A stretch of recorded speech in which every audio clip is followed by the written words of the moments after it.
Teman-teman, sebelumnya silakan Anda melakukan subscribe terlebih dahulu dan bunyikan lonceng serta like. Terima kasih.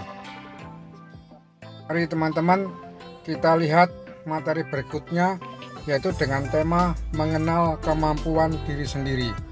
Bagaimana selanjutnya? Silakan Anda tonton video ini. Kalau lo sering mantengin kolom komentar di YouTube 1%, mungkin lo sadar ya kalau banyak banget orang yang curhat, "Kak, aku kok rasanya nggak punya kelebihan apa-apa ya." Begitu juga di sesi mentoring 1% kurang lebih sama. Banyak banget orang yang datang karena ngerasa nggak punya kualitas diri apapun. Karena itu mereka jadi ragu aja gitu buat ngambil kesempatan yang sebetulnya ada di depan mata mereka. Tapi ya nggak pede aja gitu karena ngerasa nggak punya kelebihan. Entah itu kesempatan di dunia kerja, di dunia akademis, atau bahkan sampai ke kesempatan di dunia romance. Tapi masa iya sih setelah lu hidup belasan atau puluhan tahun lu masih nggak punya kelebihan sama sekali gitu? Setelah sekolah 12 tahun lanjut kuliah, masa lu nggak mengembangkan kemampuan apapun? Masa sih? Atau jangan-jangan lu nggak sadar aja sama kemampuan diri lo? Gue sih curiganya gitu. Nah, kenapa gue bisa mikir gitu? Tonton video sampai habis ya. Gue yakin lu sadar bahwa manusia tuh nggak sempurna.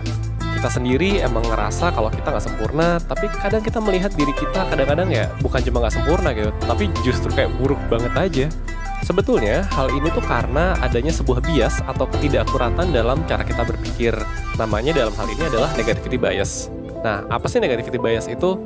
Simpelnya gini, negativity bias adalah kecenderungan kita untuk lebih sering mengingat pengalaman atau informasi yang sifatnya negatif.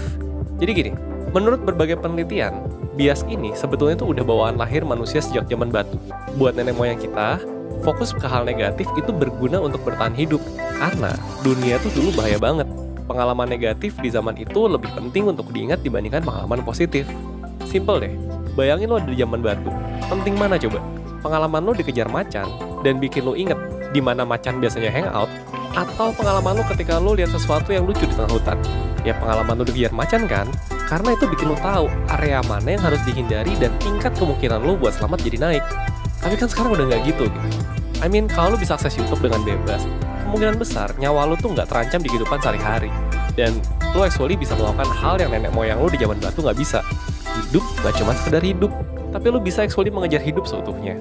Dan kalau lo pakai kebiasaan zaman batu di zaman sekarang, susah aja nggak sih kayak, dah.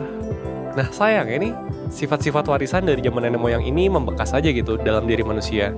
Bahkan sejak bayi pun otak kita tuh udah terstimulasi sama hal-hal negatif dibandingkan positif. Kenapa? Ya karena struktur otak manusia udah kayak gini nih ratusan ribu tahun lamanya. Sementara peradaban modern sendiri kan baru berapa abad doang gitu kan. Coba deh, gak usah jauh-jauh zaman batu, lu tanya orang zaman Firaun gitu misalnya. Mereka punya passion apa enggak? Ya boro-boro, sebagian besar dari mereka bisa bertahan hidup aja udah syukur. Apa pula itu passion kan? Nah, orang zaman itu gak penting apa kelebihannya. Selama lu masih hidup, lu gak cacat, ya lu bakal ada aja ngasih kerja dan ngasih lu jodoh. Meskipun ya kerjanya receh gitu, misalnya jadi apa tukang bangun piramid gitu. Tapi kan lu hidup di zaman yang berbeda. Lu hidup di zaman dimana lu punya pilihan yang banyak banget soal masa depan lo. Dan semuanya bergantung bukan ke kelemahan lo, tapi ke kelebihan lo. Misalnya gini, emang tukang bangun piramid tuh penting buat tahu kelebihannya apa? Kan enggak gitu, asal dia bisa hidup, bisa kerja, ya udah gitu, bisa aja jadi tukang bangun piramid. Nah, generasi kita, misalkan lu mau jadi influencer deh, lu bisa bertapa entah berapa lama tuh buat tahu kelebihan lu apa yang bisa lu jual ke publik. Beda banget kan? Nah, sampailah kita di titik ini. Kita tuh sering banget mikirin hal negatif apa aja yang ada di dalam diri kita. Hafal banget lah istilahnya. Hafal juga hal-hal yang kita nggak punya. Tapi kalau ditanya apa sih yang kita punya? Susah aja kan jawabnya kadang-kadang. Gue kasih contoh deh. Coba lu inget satu pengalaman di masa lalu yang udah lama nih, tapi ingetannya masih fresh kayak baru kemarin. Nah coba, kalau lu bisa mengingat beberapa pengalaman, banyakan mana coba pengalaman yang lu ingat? Yang buruk atau yang baik? Tebakan gue biasanya yang buruk gitu. Mungkin cerita lu zaman sekolah, dipermaluin guru gitu, atau ngelakuin kesalahan, atau apa gitu. Contoh lainnya coba deh, lu ingat-ingat feedback apa aja yang lu dapetin akhir-akhir ini.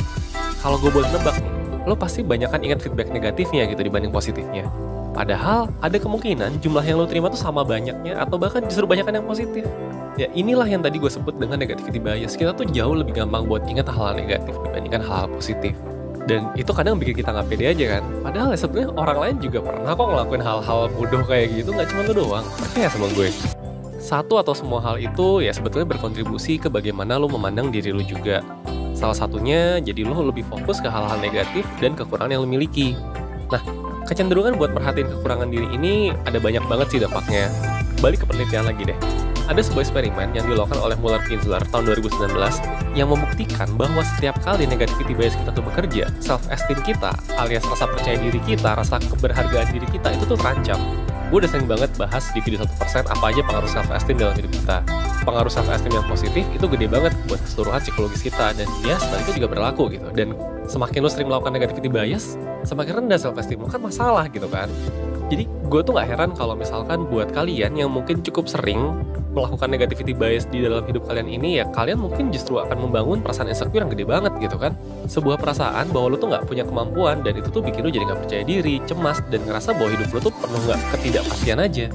Coba deh jawab pertanyaan awal gue tadi. Apa aja sih kelebihan yang lo miliki? Gampang gak jawabnya? Tapi kalau gue ganti pertanyaan deh, apa aja sih kekurangan yang lo miliki? Kayak lebih gampang aja kan buat ngejawabin kekurangan apa aja yang kita milikin sekarang. Dan gue yakin banyak di antara kalian, pas tadi gue tanya apa aja kelebihan kalian, terus nggak bisa jawab aja. Tapi coba gue tanya gini, dari beberapa hal ini, ada berapa coba yang lo punya? 1. Bisa diajak kerja bareng. 2.